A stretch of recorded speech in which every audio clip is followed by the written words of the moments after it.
We'll get started. So this is welcome to our second online forum, slightly different to the first, with families and friends. So my name's Joe Young. I'm the Executive Director of Disability Services, and on your screen you should be able to see Muriel.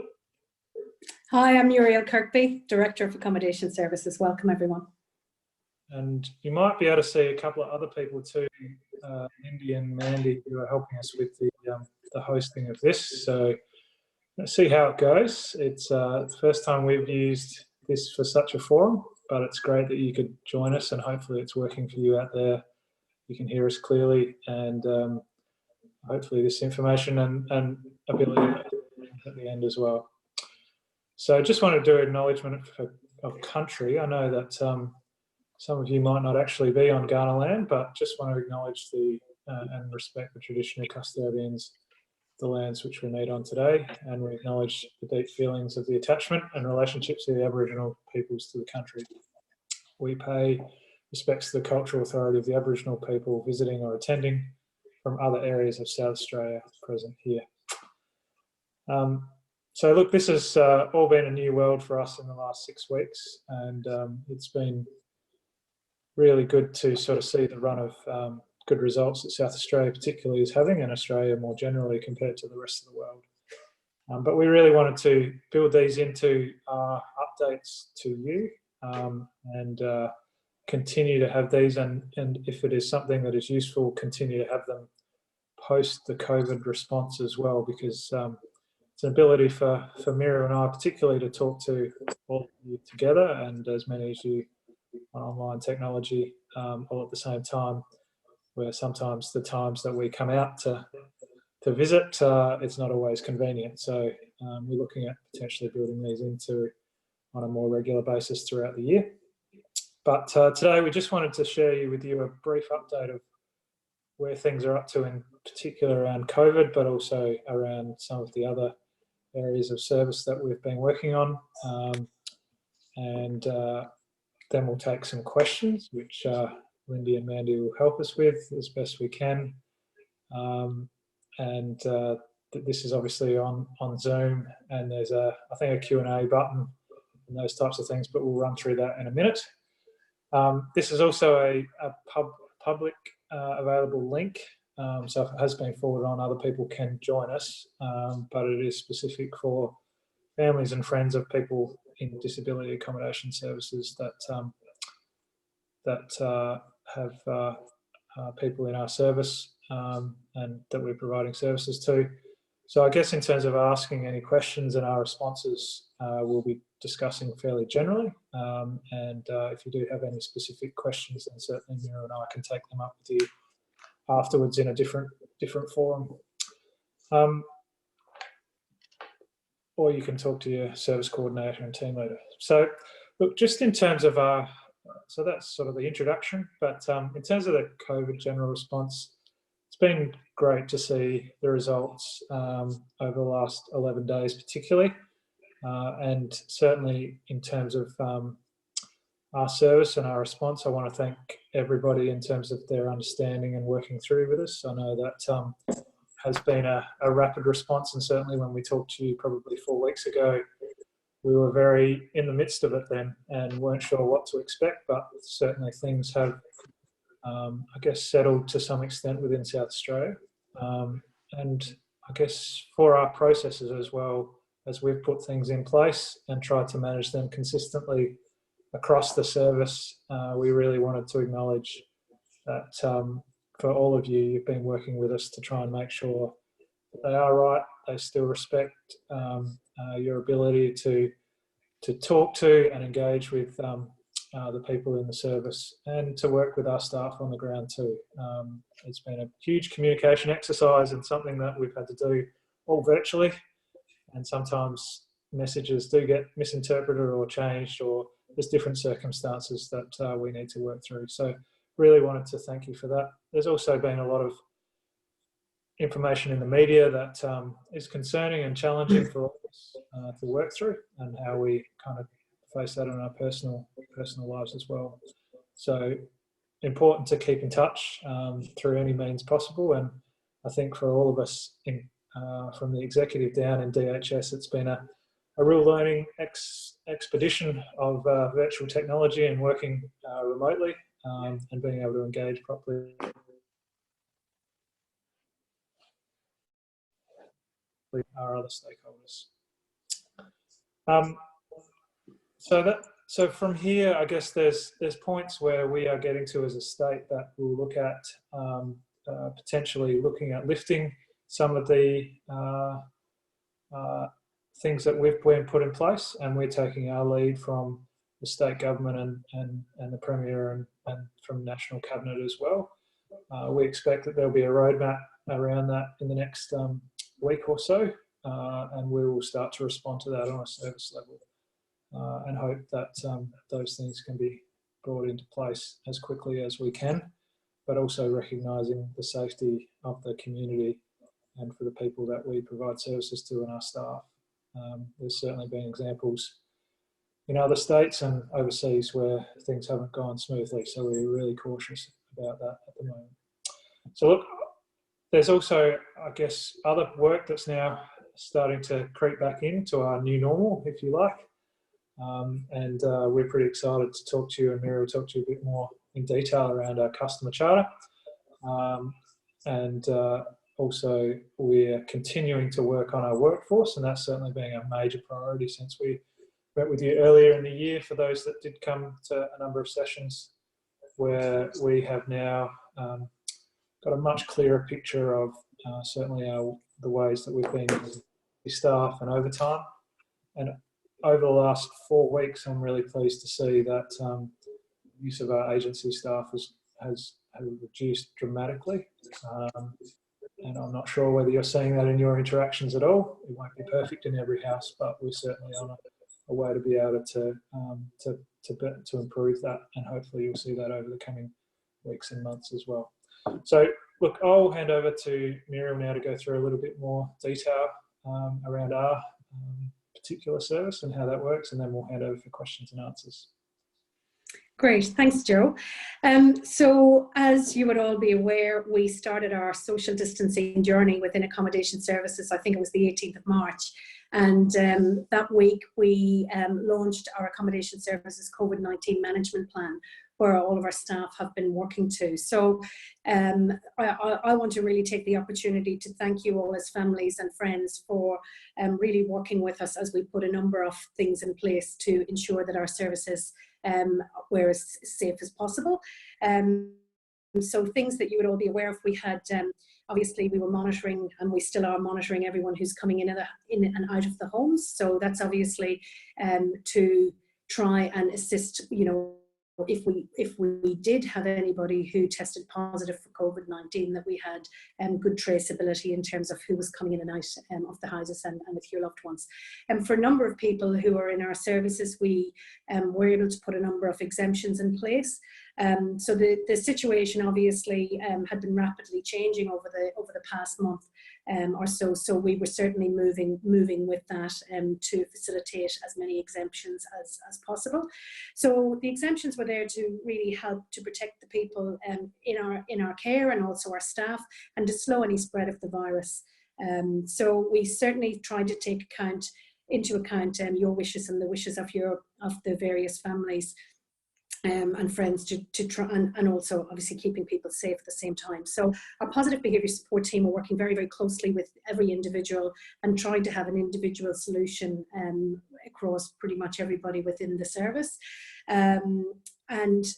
Certainly I would again encourage you, because a number of those exemptions are still in place for people. So if there are any questions from any family members or any additional supports that you feel that you need for your loved one or your own family situation, if you can again have a chat with the service coordinator who's responsible within your area, and we can talk through some of those things.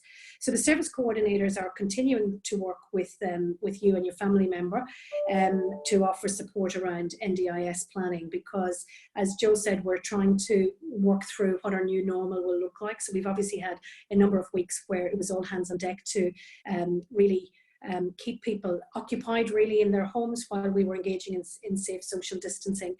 So a lot of in-home activities were going on, and a lot of arts and crafts and cooking and baking, and like all of us that have been either working from home or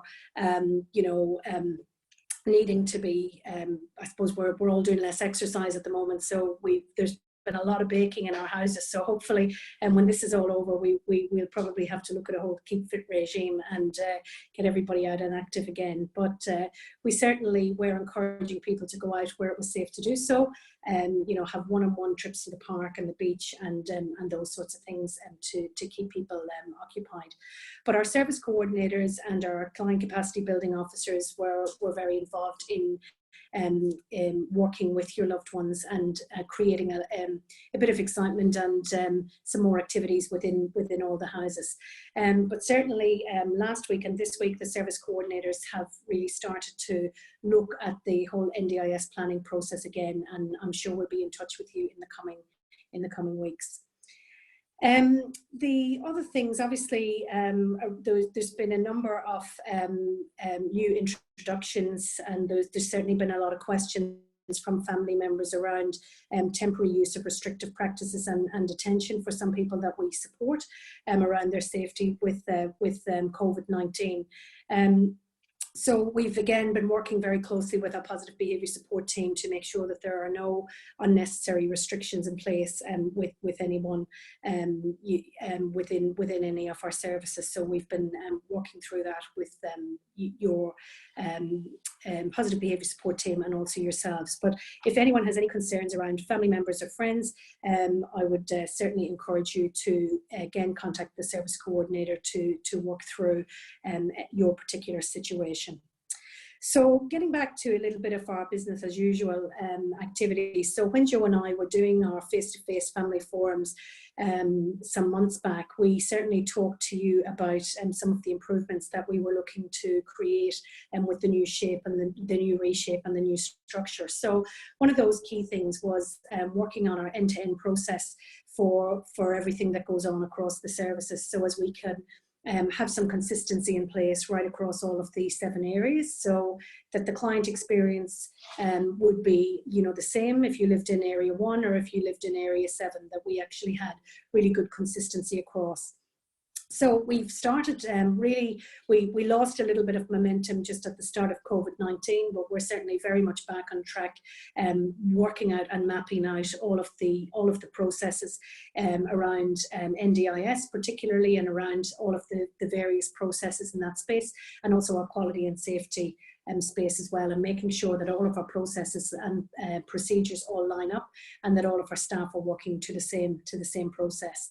So I'd also like to share with you that our new Assistant Director, Mark Perry is his name. Mark started with us about 5 weeks ago now, and Mark is responsible for the implementation of the end-to-end process and has been doing a lot of work with our Director of Nursing and our various managers around navigating what that implementation will look like. Our area managers will be seeing the sort of final draft of the end-to-end process this Wednesday, and then working very closely with Mark to get those processes working and streamlined and implemented right across the business. So that's a big piece of work that we have been doing over the last couple of months. So that just because we have consistent processes across doesn't mean that we won't still have person-centered practice going on, and every individual will still have an individual approach to their care and to their needs. But we certainly have been lacking that consistency across, which has been problematic when staff move from one area to the next, that things happen in a different way and processes are not consistent across the areas. So that's certainly something that you will see working through the houses over the next while. In that piece, I'll also mention that as part of this consistent process is we've had a number of conversations around getting consistency in house meetings, and that's certainly something that we're actually going to launch the first number of house meetings, and they will be on an online format while we're still in the COVID response. But we are very keen to start that engagement on a house by house basis with the people we support in the homes and their families being able to engage in regular house meetings. So certainly the capacity building officers and the staff from your houses will be in touch with you in the near future to work through what will work for you. We, again, part of the consistency, we will be suggesting that, and listening to you in terms of those suggestions, that we have maybe 4 to 6 meetings a year, but of course that can be guided by your own particular house, and if you want to meet more frequently than that, you can certainly do that, but certainly encouraging people to be more in the partnership arrangement of care, and that we would have consistency across. So some of the feedback that we have got from some of the other family forums we have done is that some houses do already have house meetings where other houses don't. So that's just an example of one of the processes that we will be rolling out in the next little while.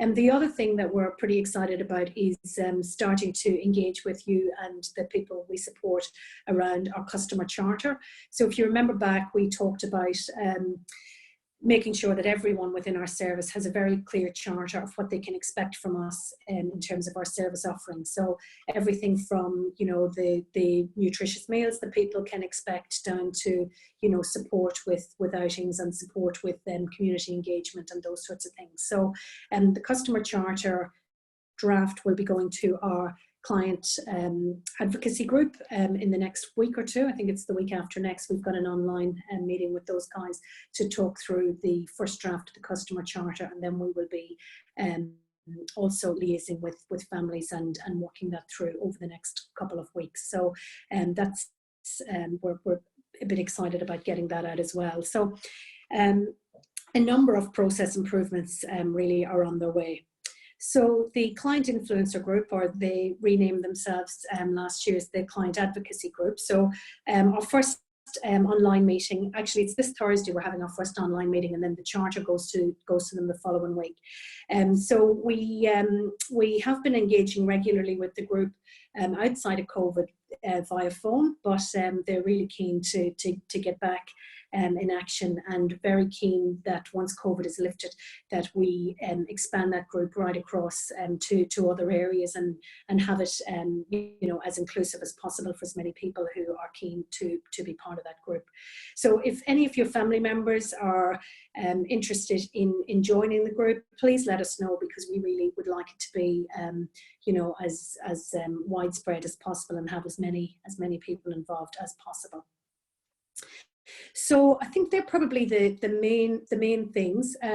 Just, you know, it would be remiss of me not to end with just our 3 key things that we will continue across the service as we continue our social distancing, etc., with COVID-19. And that's obviously, we're still really promoting that people wash their hands, good respiratory hygiene, and obviously social distancing over the next little while. And certainly as we start to reintroduce additional services, and you know, there's you know, relaxing some of the things that we've needed to put in place, we will still be encouraging certainly those 3 things across the service to you know, really help the limit the spread of lots of things, not just COVID-19, but also you know, flus and colds and things like that are all transmitted in exactly the same way. So I might hand back to Jo, and we might start going through some of the process around the questions and answers. Very good. Thank you, Muriel, for that. Lindy, did you want to give a bit of an overview about how we're going to do this from now? Is that Yep. Hi everybody. I'm Lindy Jeff. I'm from the Customer Engagement and NDIS team, so I'm sure I've met some of you, but it's great to connect online. As per the instructions that we sent out via email and SMS, there's, on the top of your screen should be a little Q&A button, and if you have a question that you'd like to ask, you can tap on that, and I will look at that and will then ask that to Jo and Muriel, and you can obviously hear the response. There's also a function in that box that if you don't feel comfortable having your name applied to that question, because everybody will be able to see that, you can tick ask question anonymously. So that's an option for people. Once you've typed your question, just remember to press send, and that will send it through to me. We've also had some questions provided to us via our email inbox. So to start with, I'll go through those questions and ask them of Jo and Muriel, and then we'll default to the little Q&A typed questions that we receive, and we'll start working through those. So look, we had a number of questions before the forum today, which is great. And the first one to Jo and Muriel is, what are the specific guidelines from accommodation services regarding family visiting our family members? I have had conflicting answers on this, and I'd like to know what the current guidelines are. Muriel, do you want to respond to that? Yeah, certainly. Yep. Thanks for that question. Very good question. So obviously, I'll answer the question from an accommodation services perspective, and then I might just give a little bit at the end in case we have any families online from our Northgate aged care facility. So look, we are encouraging families to visit, but we are encouraging them to visit using social distancing practices. So anyone who's coming into the house, you've got to log and answer a number of questions just on an iPad at the front door. So we're asking people, some questions like, have you been in contact with anyone who's been ill, anyone who has been tested for COVID-19 in the previous 24 hours and awaiting a result, if you've been interstate overseas. I mean, those were certainly more relevant some weeks back when we started the process of COVID-19. We are obviously very mindful that most of our houses, where somebody lives on their own or lives with one person, it's a little bit easier to monitor visitations and things like that. But where people are living in a house where there are 3, 4 or 5 people, we are trying to really respect the social distancing guidelines for everybody who lives in that house. Certainly we are encouraging people to have visits out with their families. If they're, you can still have your family member home for, a visit. But again, we're asking that if anybody is sick, that they don't visit the house. If you've got a temperature, that you don't visit the house. If your if your family member is sick, that they don't go home, because obviously they can spread whatever the illness is, in your family as well. So certainly at the start of the social distancing, we were quite strict around visitation and those sorts of things. But certainly as we understood COVID-19 a little bit more, then we obviously we're encouraging people to visit in a different way. So a family of 5 coming to visit a house where there's a number of people living there, certainly not appropriate to do so. So, but certainly, individuals coming for a visit, we've tried to facilitate that, in a way that is respectful to social distancing. For those people who are living in the aged care, in our aged care facility at Northgate, obviously the aged care facility falls under different legislation.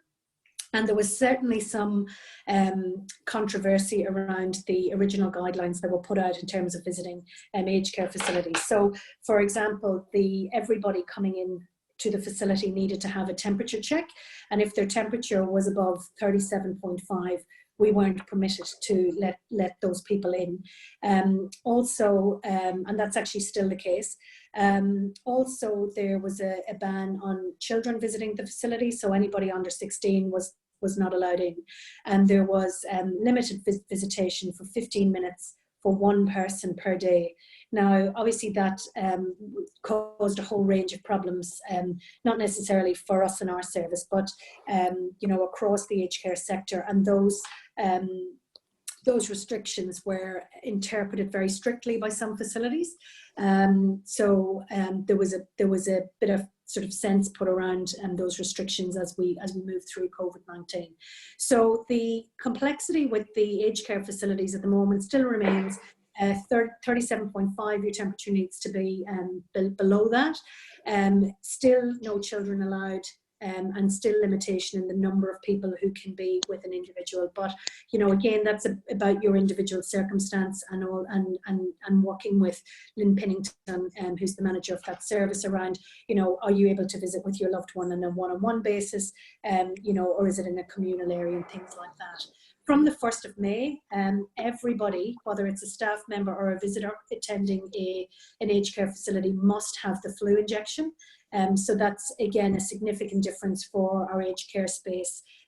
That's not the case in our disability accommodation group homes, but it is the case in the aged care facilities. And unless you've got an exemption from your doctor, there is absolutely no exemption around that. So certainly if that's the case, and I have had a conversation this morning with a gentleman around an exemption that we needed to explore for his particular circumstance. So yeah, so that's where we're up to. Great, thank you, Muriel. Now we've had a couple of questions on this next topic, so I have amalgamated these two topics together. But the question is, can my daughter go out in the van with the people she lives with, and can our loved ones go for a walk? So, yep. Oh, sorry. do you want me to do that one? Since yep, to you. Yeah, go for it. Yeah. So the answer to both of those is absolutely yes. We are encouraging all houses to practice social distancing, and for that to occur in terms of going for a walk particularly, most people in the community are all going for a walk unless they're in isolation. So, and there's nobody in our service that's currently in isolation, so we'd be encouraging people to continue taking a walk and to go about their essential duties as required. Which may be including going to the shops. But in terms of going in the van with the people she lives in, look, in terms of vehicle use, what we're doing there, like everybody else in the community, is trying to encourage people to undertake essential visits. And so in terms of van and driving around with other people, we are trying to encourage that people do that with a social distancing in place. So having a number of people in a vehicle is not necessarily ideal, but if there are people that they're living with, then for me and my family, we all drive in one car too. So it really depends on the visit and the trip around that, and just asking that people take some caution around delivering that in line with the social distancing that we're all sort of participating in. So yeah, that's where we're at to with that. Great, thank you, Joe. So the next one is in that same kind of category, but it says, are residents or our loved ones able to come home to visit their family and friends? Yeah, so equally similar to the answer to the first question, yes, they are, but we are asking the same questions before people go home. Is there anyone in the home who's unwell, anyone who has a high temperature, anyone who's been overseas or interstate, anyone who has potentially been tested for COVID-19 and awaiting a response. So we're also asking about, where are people going? And again, that's about the traceability. So it's not about us being super nosy. It's actually just around us being able to say, yes, well, Mary went home and she was just there with, her mum and her dad and her brothers and sisters, didn't go out anywhere else and so on. And that's really about the tracing. I mean, obviously now we have an app that we've been encouraged by the Prime Minister and the Premier to download that does a lot of that work for us. So certainly if any of your loved ones have that app, it would be really useful to download, have a phone, it would be really useful to download the app on the phone that we can, again, be assisting, if we need to trace people's tracks. And again, that's around, reducing the spread, etc. Great, thank you, Muriel. So I suppose the other thing, just to say on that, sorry, Lindy, just came into my head, it's also about adhering to the restrictions set by the state. So, not having gatherings of more than 10 people. So that's really important as well. So again, for all of us, there's obviously we're not being permitted to, host parties with 20 people. And certainly around Easter time, that was very tricky, for people who are used to having large family gatherings and things like that. Obviously, yes, but you need to adhere to the state rules, which is around no more than 10 people sort of in that sort of space. Great, thanks, Muriel. So the next question is around the people we love needing a continuity in their lives of staff who operate and work within the houses. So the question was about how accommodation services manage the changeover of staff that sometimes occurs, particularly through this COVID response, how we manage that to ensure that you know, clients are feeling safe and connected with the staff in the house. Yeah, look, and I think that's something that we've taken away from the sessions over the last year, actually, is that particular one, and the whole reshape for accommodation services was about building a secure team around people that we support. And I think that the work coming out of our commercialisation, but also the restructure that Muriel's largely led in the accommodation operations side, has been around that. And just over the last 4 to 6 weeks, we've seen over the service probably over a 50% drop in agency staffing. Now that's for a number of reasons. Some of it might be COVID related. We've seen a very a lot less leave being taken and other things. Now it might not be true in every house, and certainly we are now much clearer on our rosters and where our vacancies are, and we've put in place strategy around certainly recruitment and increasing hours of existing staff to cover those gaps, and we can see where those roster gaps are now in months in advance. So we are now working proactively to fill that with staff. We do have a turnover, as do all disability organisations, and that's somewhere between 6 and 7%. So it's never going to be ultimately perfect and stable forever. But what we do know is that it can improve, and that's what we're committed to doing. In terms of the COVID response, we've done a lot of work. So some of the things that we need to do is, if somebody was to be infected or needed to be isolated, and that would take out potentially a number of staff that they might have had close contact with, as well as providing a response for people that we care for. We've done a lot of work on trying to work through, well, if we had to stand down a whole team or a whole shift, how could we bring in a group of staff that best knew the clients they were working with. So over our sort of casual list, if you wanted to call it that, we've done the analysis of who has worked regular with people, so that there is a consistent response as best as possible. And we know that if we had an outbreak somewhere, that would be very difficult to manage, but we're trying to build and manage that risk as best as possible. So great. I think the next questions are probably online here, Lindy. I've seen there's 7 here. Yeah. We've just got one more that we received through, which was in relation to an advanced care directive. So it was specifically when a client has made an advanced care directive and it states that there is to be a do not resuscitate, what involvement is sought or input from the client's family, advocate, guardian, when adhering to the client's wishes in an advanced care directive? So look, Mira, did you want to answer that one?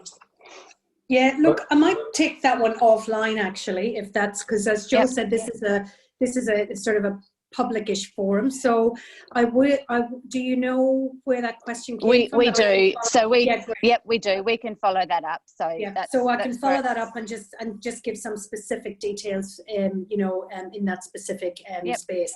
Now, if there is anyone else online who would like any information around advanced care directives, I would encourage you to contact your service coordinator. We do have very experienced health practitioner in Gail Bennett, who works with families around advanced care directives. But it's a very personal thing, and something that we would be best to sort of answer on a one-on-one, if that's okay.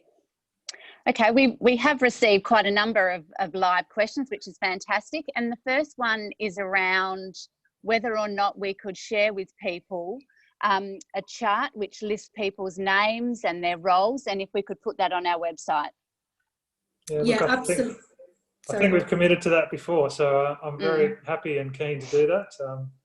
Yeah, and the reason we haven't done it is not because we haven't wanted to, it's because we wanted to finish the recruitment. So we just finished the recruitment about a week, I think, before COVID-19 hit, and the team are actually putting together.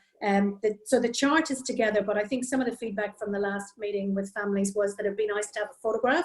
So of course everybody wants to get the best picture and send that in. But I think Lindy has threatened people that if they don't send in their picture quickly, that we'll just pick from their ID badge. But I would envisage that we will probably have that done within the next month, and be able to get that on our website. But what we will also do is through our bulletin, our e-newsletter, we can certainly send the link with that information. So we're pretty close to having that.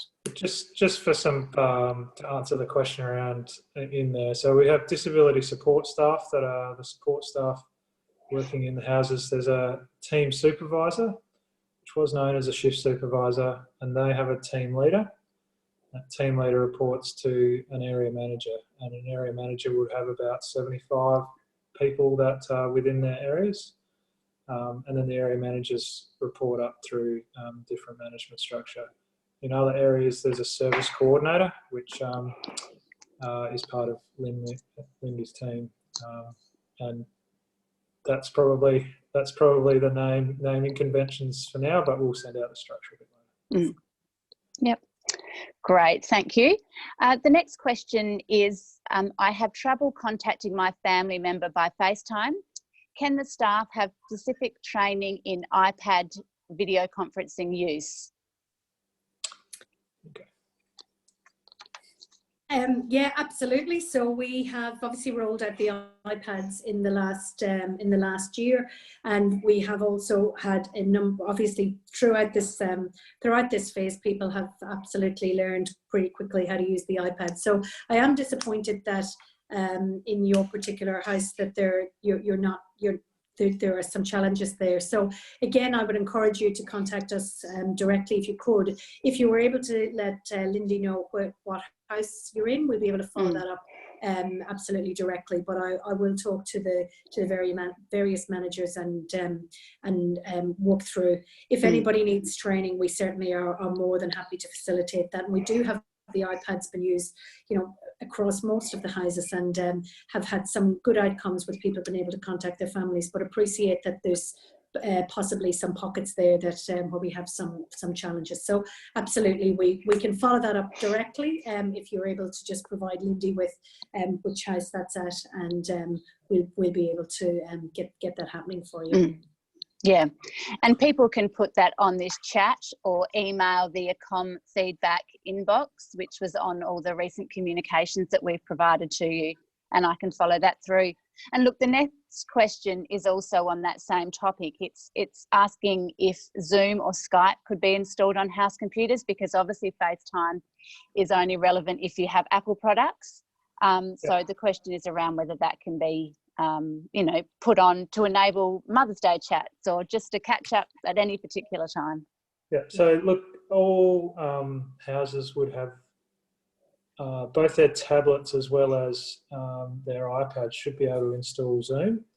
And if they can't, they can ring the help desk. So I'm happy to try and follow that up as best as possible. We can't push out people installing it, so it will need to come from the house. So perhaps if we can talk to the team supervisors in our regular catch-up to potentially install that across, and if they can't, they can raise that through. Teams is also available to be able to be used outside.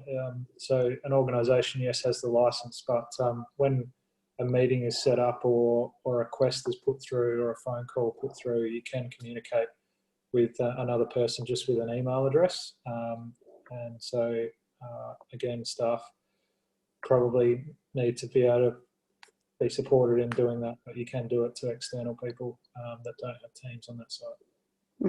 We'll certainly follow that up, because obviously because the iPads were new in the houses, we were, just so families know, we have had a level of control over what apps can and can't be downloaded, but obviously we've just started to use Zoom. I think this is our first time using it We've obviously had to go through a number of approvals to make sure that, it's secure and all those sorts of things. So now that we've got that, we can certainly, as Joe said, we can certainly pass that out as an approval to get those things sort of installed simply. And just to sort of let families know, because we didn't mention this earlier, we've been having, as part of our whole communication and keeping people connected during this COVID-19 time, Joe meets with his executive team at 9 o'clock on every day.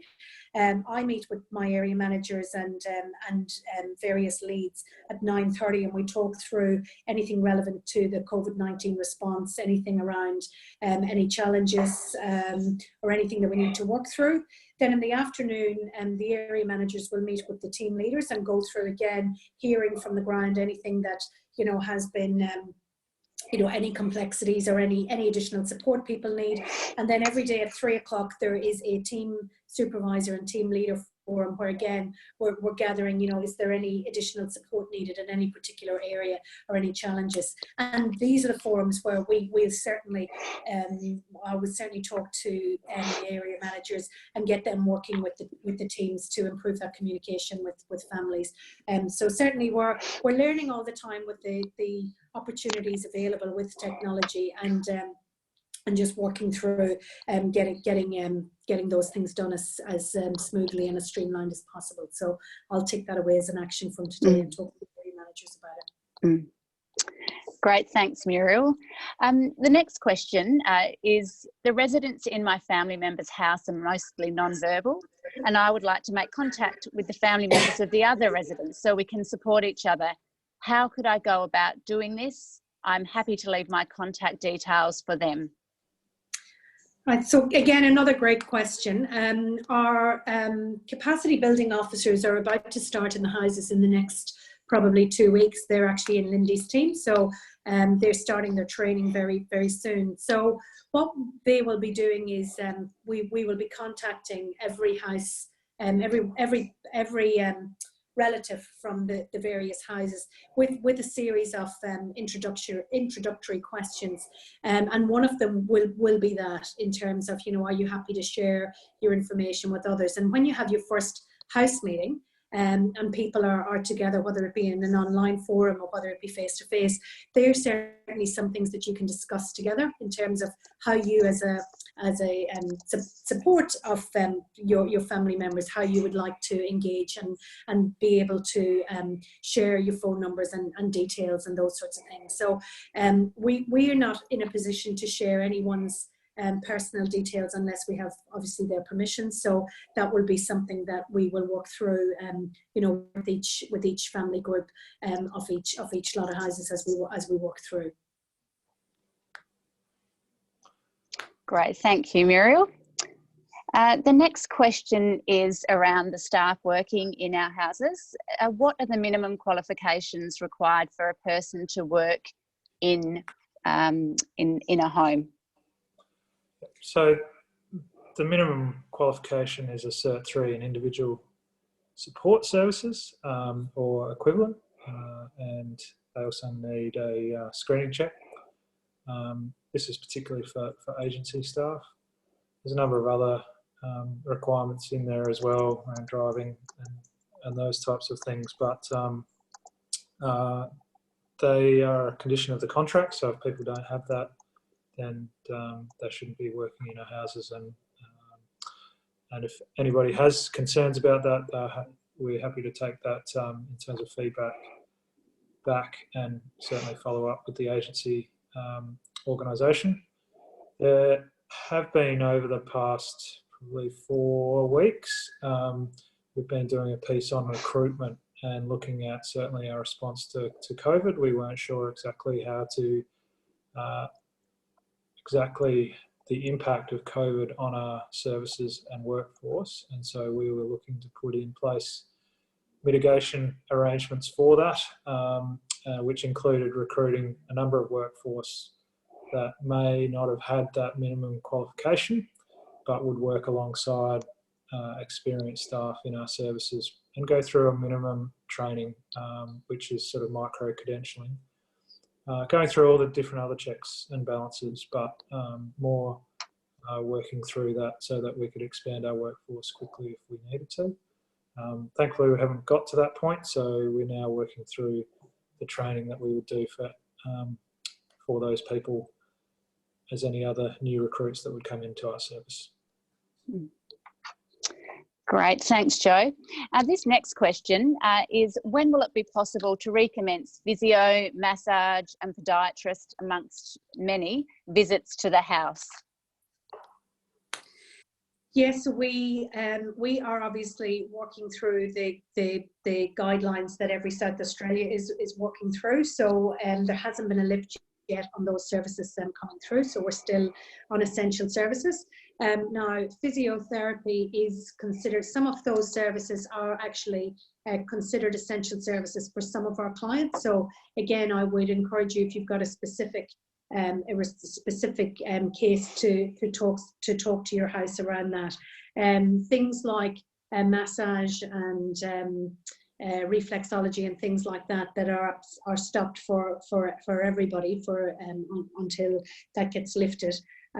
But certainly physio and podiatry is considered essential services, and if those practitioners are in a position to, and they're still operating, then we're happy to facilitate that.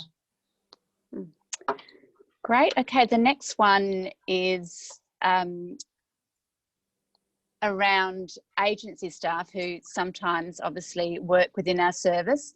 What steps are taken to ensure that they are aware of the details that are required to care for your loved ones? Yep, so basically we are providing an in-home induction for every new staff who comes into the house. With the reshape, what we are trying to do is to have the same staff go into the same areas, so you build up that relationship and build up that knowledge of the various clients. But every client has a one-page profile in their home with the key essential requirements and information that an individual would need, straight away prior to their induction, around knowing how that client likes to be addressed and how that client likes to be approached, and any of the critical information that they need straight up. So this is one of the areas that we are looking at very heavily around our consistency across all of the areas, because we did have an audit earlier on in the year, looking at making sure that we actually had a consistent approach right across all of our houses. We also provide the agencies with the skill level required for each house before we actually before we actually book the agency. So so the agency knows that information, and they follow up once the booking request is logged in terms of what sort of skills are needed. So if we have a house that we've got a high complex health needs there, that we the agency knows that when the booking is made. Great, thank you, Muriel.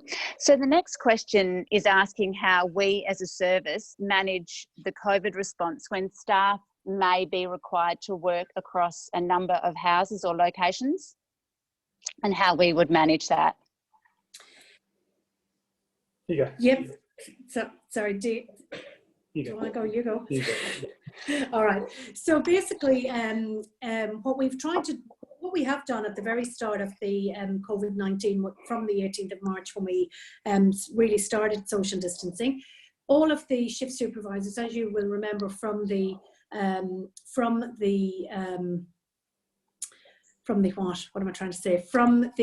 reshape, we were putting the team supervisors into each house to ensure that we had local supervision.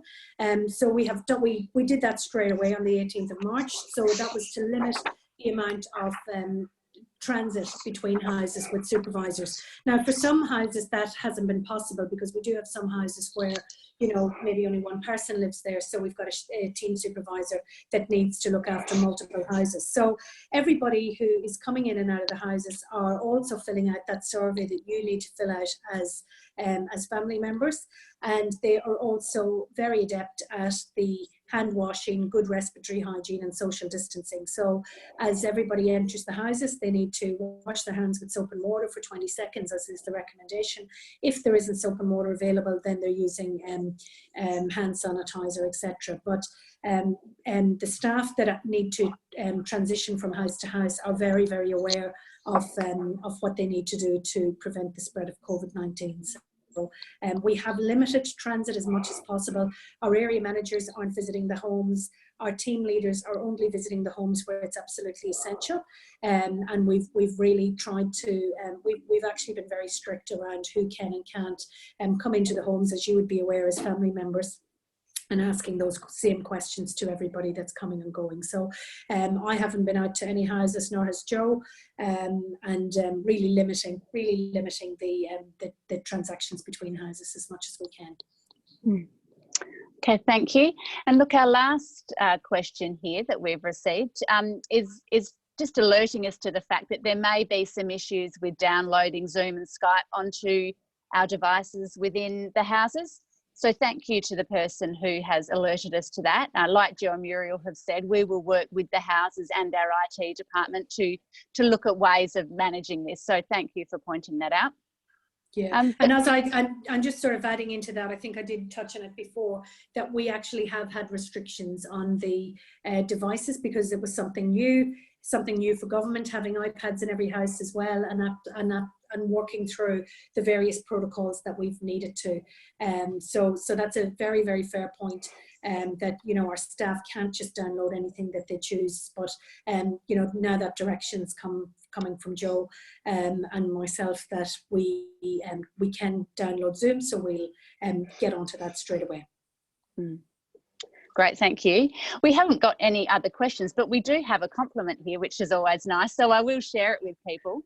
It says, please receive compliments on the house visiting protocols with the focus on the safety of all, but with sensitivity to the needs of those unable to understand the situation. So thank you to the person who provided that. It's always nice to hear that. You know, as Muriel and Joe have both indicated, it's been a trying situation, but you know, we're doing as well as we can at the moment. So thank you for that. Now we've just had one more pop up, thanking us for the webinar.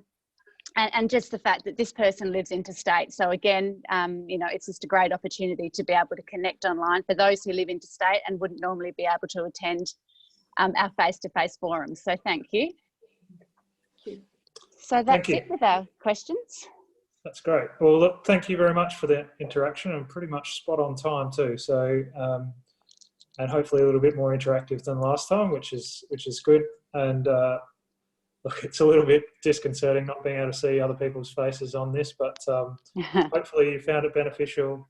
I'd like to build it into the regular communication we have, and it's not going to take away from everything, but certainly keen to do it. Just noticing there's another thing around FaceTime and difficulties there too. So look, we'll follow up on the IT and make sure that we are as best as possible supporting our staff to make sure there's contact and video contact with you and accessing Zoom and other things. But thank you very much for your time. I hope you found it useful. I think we've got another one booked in about a month's time or thereabouts, which some details will come out later on. But we've got a few things to follow up on. Thank you, and enjoy the rest of your Monday.